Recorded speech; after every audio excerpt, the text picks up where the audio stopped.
Salut à tous et bienvenue sur la chaîne ID Investir et se développer. Aujourd'hui, grâce à ce guide complet, tu vas pouvoir investir dans un ETF de façon très simple. Je vais te donner toutes les étapes pour que tu y parviennes. Avant de commencer, si mon contenu te plaît, n'hésite pas à commenter, à aimer la vidéo et à t'abonner à la chaîne.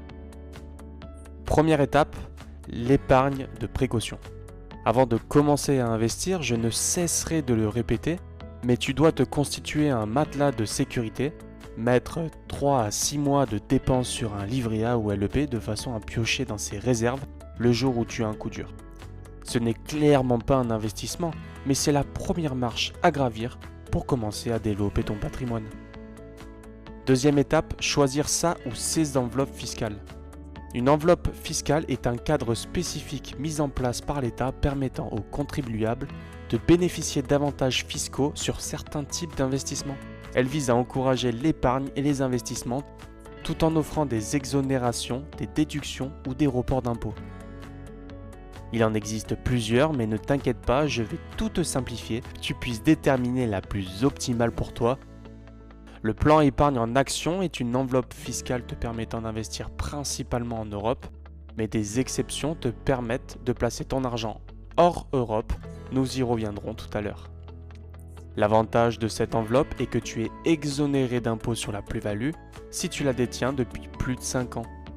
Ainsi, tu ne seras imposé qu'à 17,2% sur tes gains. Il n'y a pas de fiscalité sur les dividendes ou les plus-values tant que ton argent reste dans l'enveloppe. De base, un PEA est prévu pour investir seulement en Europe, mais certains ETF sont éligibles au PEA et répliquent les performances du S&P 500 par exemple, qui est la star du marché américain, ce qui en fait un énorme point fort. Au-delà de 5 ans de détention, tu peux soit retirer tous les gains et clôturer ton PEA, soit récupérer l'argent sous forme de rente tout en le conservant. Mais tu peux détenir ton PEA autant de temps que tu le souhaites. Cependant, même si c'est déjà une très grosse somme, le versement maximal sur PEA n'est que de 150 000 €. Mais ton argent continuera à fructifier jusqu'à ce que tu le clôtures. Par ailleurs, les frais de passage d'ordre peuvent être légèrement plus élevés que sur d'autres enveloppes, telles qu'un compte titre ordinaire. Tu ne pourras pas acheter autant d'actions, d'ETF, d'obligations que sur un compte titre ordinaire, car tu es limité principalement à l'Europe pour investir. Un compte titre ordinaire est un type de compte d'investissement qui permet d'acheter et de vendre divers actifs financiers sans les restrictions spécifiques des enveloppes fiscales comme le PEA ou l'assurance vie. L'avantage principal est que tu n'as aucune limite géographique et sectorielle pour investir avec un CTO. Tu es entièrement libre. Tu peux aussi investir des fractions d'actions ou d'ETF, ce qui permet de placer même 5 € dans des actifs coûteux. Contrairement au PEA, tu n'auras aucun plafond de versement. Les frais de passage d'ordre sont généralement moins élevés que sur le PEA. Le gros point noir est la fiscalité. Tu seras soumis à un prélèvement forfaitaire unique à la sortie, soit 30% d'imposition sur la plus-value, 17,2 de prélèvements sociaux et 12,8 d'impôt sur le revenu. L'assurance vie est un produit d'épargne à long terme qui combine avantages fiscaux et flexibilité d'investissement. Elle est principalement utilisée pour se constituer un capital, préparer sa retraite ou transmettre un patrimoine. Elle se distingue par ses multiples avantages, mais aussi quelques inconvénients, surtout en fonction des frais associés et de l'horizon de placement. Les assurances vie proposent généralement un large choix d'ETF, même s'il y en a beaucoup moins que sur un CTO ou PEA. Au-delà de 8 ans de détention, tu as un abonnement fiscal annuel de 4 200 € pour une personne seule et jusqu'à 9 200 € pour un couple. Cela veut dire que tu ne seras imposé qu'à 17,2% si tu ne dépasses pas ces sommes. Tu peux également transmettre ton capital hors succession avec un abattement de 152 500 € par bénéficiaire si les versements ont été effectués avant 70 ans. L'inconvénient de certaines assurances vie sont les frais de gestion, d'arbitrage et d'entrée qui grignotent ta performance sur du long terme. Même si c'est une bonne enveloppe fiscale, il faut admettre que la magie des intérêts composés va fortement être ralentie par ces frais parfois exorbitants. Le PER est un contrat d'épargne destiné à la préparation de la retraite qui permet de constituer un capital progressivement. L'investissement dans les ETF est également possible mais limité par leur nombre. Le gros point fort de ce contrat est qu'il te permet de déduire fiscalement tes revenus imposables en fonction des versements réalisés sur ton PER. Cela te permet d'investir tout en ayant une réduction d'impôt sur le revenu et donc d'économiser de l'argent. Grâce au capital économisé, tu peux donc encore investir et accélérer l'effet boule de neige des intérêts composés. Beaucoup de gens sous-estiment ce paramètre qui est pourtant exceptionnel. Contrairement aux autres enveloppes, l'argent que tu places dans un PER est bloqué jusqu'à ta retraite. Certaines exceptions te permettent de sortir tout le capital lors de l'achat de la résidence principale ou en cas d'invalidité, décès du conjoint, etc. La fiscalité à la sortie est complexe et tu seras également imposé par rapport au versement que tu auras déduit tout au long de la constitution de ton épargne. Ce calcul est fait par rapport à la tranche marginale d'imposition, ta TMI. Pour faire simple, l'État récupère l'argent qu'il t'a fait économiser durant toutes ces années. Tu seras également imposé sur ta plus-value à hauteur de la flat tax, soit 30% de tes gains. Tu peux également opter pour la rente viagère qui peut légèrement baisser ton imposition. Enfin, tout comme l'assurance vie, le point noir du PER sont les frais qui plombent la performance sur le long terme. En résumé, et ça ne regarde que moi, mais le PEA est quand même l'enveloppe qui reste la plus favorable à de l'investissement. Tu peux également la combiner avec un CTO si tu préfères acheter de plus petites parts pour commencer l'investissement. Petite parenthèse, si tu aimes ce que je fais et que tu souhaites me soutenir, n'hésite pas à aimer, à partager et à t'abonner, cela m'encouragera énormément. Troisième étape, choisir son courtier. Maintenant que tu as compris la différence entre toutes ces enveloppes fiscales et que tu en as choisi une ou plusieurs, nous allons nous pencher sur les courtiers en ligne. Les banques physiques traditionnelles ont des partenariats avec des gestionnaires d'actifs, doivent rémunérer les locaux, payer les conseillers, les employés, les charges, donc forcément la gestion va être plus chère. C'est la raison pour laquelle tu vas devoir trouver ton bonheur sur Internet. Mais ne t'inquiète pas, je suis là pour te mâcher le travail et te trouver les meilleurs du marché. Un courtier en ligne est une plateforme Internet qui permet aux particuliers d'acheter et de vendre des produits financiers sans avoir besoin de passer par un conseiller traditionnel. Pour moi, la sécurité est primordiale en investissement. Donc tous les courtiers que je vais te proposer sont surveillés et régulés par l'autorité des marchés financiers, l'AMF, ou un équivalent car cela reste des courtiers dans l'Union européenne. Ils ont des normes légales à respecter et ne peuvent pas faire n'importe quoi. Les actifs que tu investis sont donc séparés des comptes du courtier. En cas de faillite de ce dernier, tes fonds sont logiquement récupérables.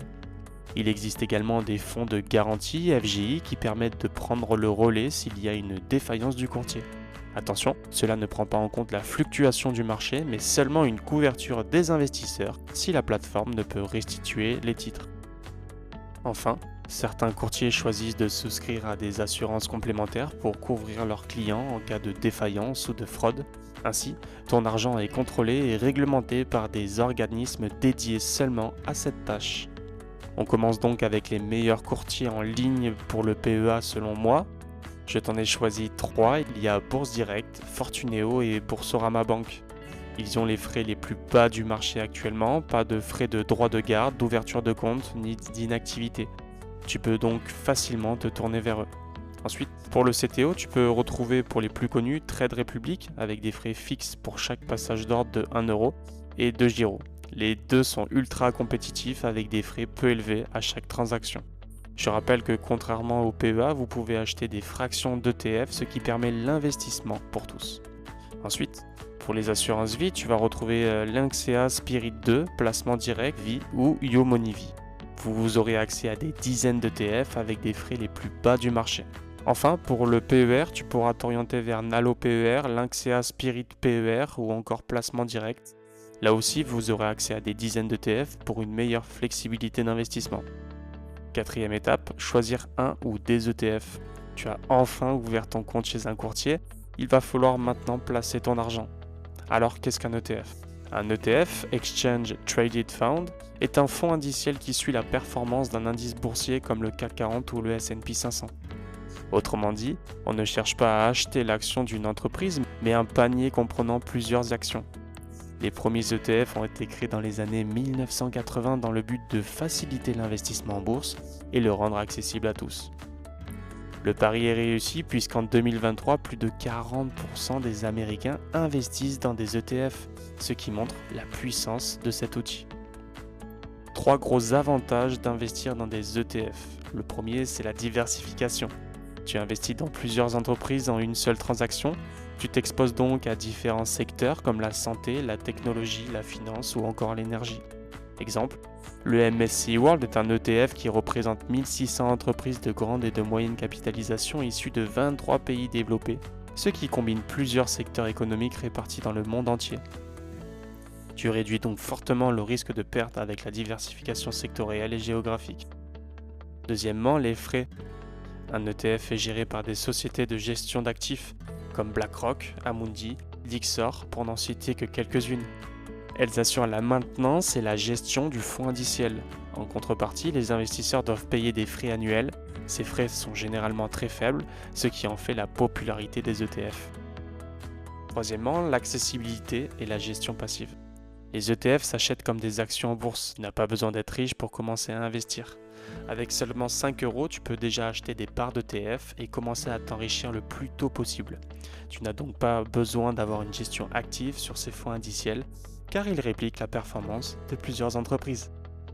Donc, si une d'entre elles fait faillite, une autre prendra le relais dans cet indice et ainsi de suite. Voici ce que tu dois prendre en compte impérativement avant d'acheter un ETF. L'encours d'un ETF. L'encours désigne la taille totale de l'ETF, c'est-à-dire la valeur totale de tous les actifs qu'il gère. Un ETF avec un encours élevé est généralement plus liquide, ce qui facilite l'achat et la vente des parts sans trop d'écart entre le prix d'achat et le prix de vente. En règle générale, plus l'encours est élevé, plus l'ETF est solide et stable. Les frais de gestion. Les frais annuels de gestion sont l'un des critères les plus importants à prendre en compte. Le TER représente le pourcentage de la valeur totale de l'ETF que tu vas payer chaque année pour la gestion de celui-ci. Par exemple, un TER de 0,2% signifie que chaque année, tu paieras 0,2% de ton investissement en frais de gestion. Les frais doivent être aussi bas que possible pour maximiser tes rendements à long terme. Les secteurs et la géographie. Certains ETF sont très ciblés, investissant dans des secteurs spécifiques comme la technologie, la santé ou les énergies renouvelables. D'autres peuvent se concentrer sur des zones géographiques particulières, comme les marchés émergents ou l'Europe. Il est crucial de bien comprendre où l'ETF investit pour qu'il corresponde à ta stratégie d'investissement et ta tolérance au risque. Le type d'ETF.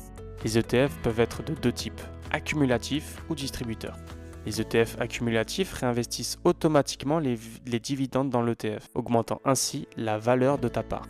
Les ETF distributeurs, eux, versent les dividendes directement aux investisseurs. Personnellement, je préfère largement un ETF capitalisant pour maximiser le profit sur du long terme grâce aux intérêts composés. La performance passée.